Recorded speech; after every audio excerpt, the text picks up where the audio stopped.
Bonjour à tous, bienvenue dans Maison et Travaux News, le carrefour où on parle des innovations dans la maison. Aujourd'hui, nous allons parler d'innovation dans l'univers des chauffe-eau.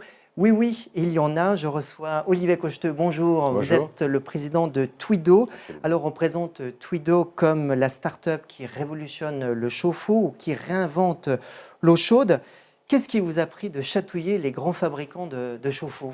Écoutez, on a effectivement souhaité revisiter l'usage de l'eau chaude dans l'habitat avec des consommateurs qui, justement, aujourd'hui ne savent pas ce qu'ils consomment, alors qu'en fait, tout le monde veut être éco-responsable ou éventuellement faire du développement durable.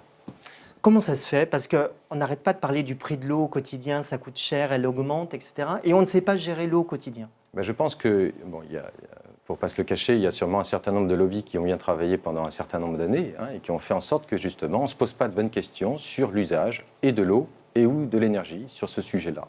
Et donc, le problème de fond, c'est que comme on ne sait pas ce qu'on consomme, eh bien, on a peur de manquer. Et quand on a peur de manquer, on met des gros ballons. Et des gros ballons énormes, inesthétiques, on ne sait pas où les mettre. Et en plus, on chauffe de l'eau tous les jours qui ne sert à rien. Et cette eau perd de l'énergie, c'est ce qu'on appelle les pertes statiques.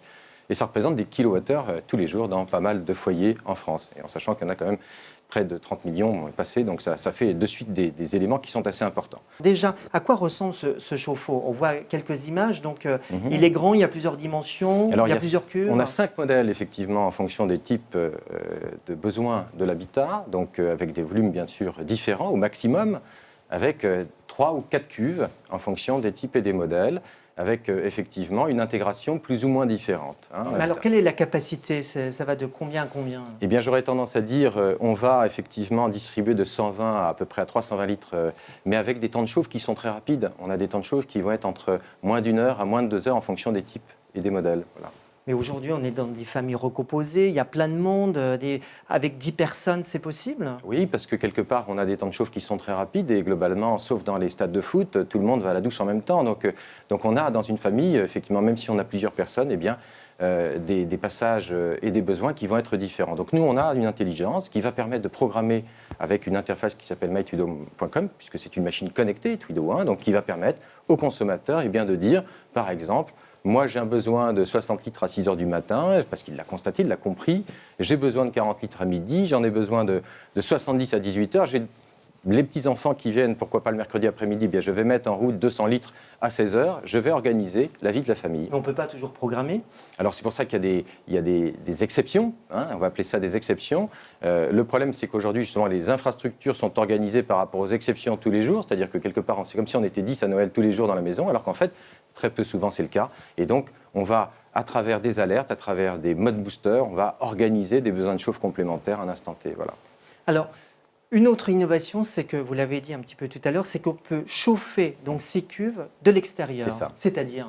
Alors en fait, on s'est posé la question de la durabilité, puisque quelque part aujourd'hui, les produits actuels sont relativement obsolescence programmée, on va le dire comme ça, puisqu'il y a 2 défauts majeurs avec ce principe de résistance immergée qui entraîne un phénomène de point chaud qui fixe le calcaire et un deuxième phénomène qui est un phénomène d'électrolyse qui va créer une corrosion galvanique. Voilà. Donc nous, on a conçu un système qui ne chauffe plus de l'intérieur mais de l'extérieur, effectivement, on va chauffer une cuve inox qui va elle-même chauffer l'eau.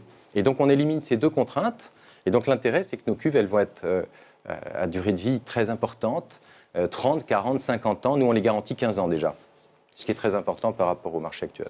Alors, on le présente aussi comme le chauffe-eau gain de place qu'on peut aménager un peu partout, même dans le séjour, en fait. Alors, c'est ça ? Ça, c'était la vraie réflexion, c'est que le fait d'avoir un besoin qui va s'organiser en fonction des moments de la journée permet d'avoir des volumes stockés beaucoup moins importants. Et donc, de suite, le côté intégration devenait plus facile. Donc il y avait 2 sujets sur l'intégration. C'était le premier qui était de se rapprocher des points d'usage réels, parce que très souvent, justement, le gros ballon, il est éloigné, donc ce qui fait quelque part l'eau refroidit dans les tuyaux. Et puis on a un petit moment de solitude sous la douche, c'est qu'on a l'eau froide avant d'avoir l'eau chaude. Voilà. Donc globalement, ce qu'on voulait, nous, c'était déjà, limiter ce problème, c'est-à-dire rapprocher la machine du bloc sanitaire, d'accord ? Et deuxièmement, c'était de faire gagner, puisque aujourd'hui, on le sait, et vous le savez mieux que moi, l'habitat moderne coûte cher, donc il faut effectivement gagner de l'espace de vie, gagner du mètre carré. Et donc on a réfléchi vraiment pour essayer de trouver des solutions qui permettent à chaque fois de faire au maximum des 2 en 1, voilà, qui permettaient de réduire l'espace contraint. Voilà. Alors, soyons clairs, Twido, c'est un chauffe-eau électrique. C'est un chauffe-eau électrique et maintenant hybride photovoltaïque, c'est-à-dire qu'on a conçu une machine, c'est pareil là-dessus, on a innové beaucoup, qui est capable d'être avec une alimentation hybride photovoltaïque en direct continu. C'est-à-dire que quelque part, on pourra, dans la maison de demain, puisque quelque part notre idée c'est d'avoir un produit qui n'est pas seulement bon pour aujourd'hui, mais qui est bon aussi pour dans 10 ans, dans 15 ans, puisqu'on a une machine qui est faite pour durer, justement, eh bien demain, quand nous aurons, je ne suis pas le seul à le dire, du photovoltaïque en panneau souple, translucide qu'on ira coller sur des fenêtres dans votre appartement, eh bien vous pourrez récupérer cette énergie, le connecter directement au Twido. Il est prêt déjà pour ça. Quel est le prix de ce chauffe-eau? Twido, c'est un produit qui va coûter entre 1 700 à 2 500 euros hors taxe à peu près, prix public conseillé. Donc c'est beaucoup plus cher qu'un chauffe-eau électrique. C'est le prix d'un chauffe-eau thermodynamique, pour donner un ordre d'idée, c'est à peu près incomparable, en sachant que le produit Twido, c'est un produit qui est fait pour durer très longtemps. Déjà, il y a différentes combinaisons qui permettent aussi de l'associer avec un WC suspendu, puisqu'on a 2 modèles donc, qui permettent de gagner de l'espace en tant que modèle WC suspendu. Et quelque part, on a aujourd'hui des études très sérieuses que nous avons faites qui démontrent que Twido, c'est le produit qui sera le moins cher à l'usage pour la bonne raison, c'est qu'on a une durée de vie qui va être 3, 4, 5 fois supérieure à un ballon traditionnel. Donc, en termes de gestion de l'usage, le coût d'investissement n'est pas le seul coût. Il y a bien sûr tout le reste qu'il faut intégrer. Alors, comment on le trouve, ce chauffe-eau? Eh bien, on le trouve à travers un réseau de grossistes spécialisés, chauffage sanitaire ou électricien, puisque quelque part, on a aujourd'hui une partie qui est spécifique sur le photovoltaïque.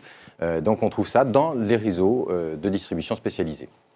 D'accord. Et chez son installateur. Et après, par le biais effectivement de ces installateurs qui seront agréés, puisqu'on a mis au point, là encore on innove aussi, on agrée des installateurs par le biais d'une formation qui se fait en e-training, qui n'est pas une formation in situ, qui n'oblige pas l'installateur à perdre sa journée et qui lui permet néanmoins de faire un travail de qualité et surtout de savoir expliquer à son client les avantages d'un produit à valeur ajoutée, encore une fois. Très bien, écoutez, merci beaucoup. Merci Olivier à vous Cousteau. De cette invitation.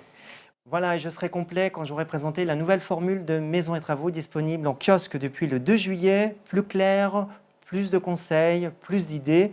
N'hésitez pas donc à retrouver ce numéro dans les kiosques. Et n'oubliez pas, tout commence avec Maisons et Travaux. Ciao.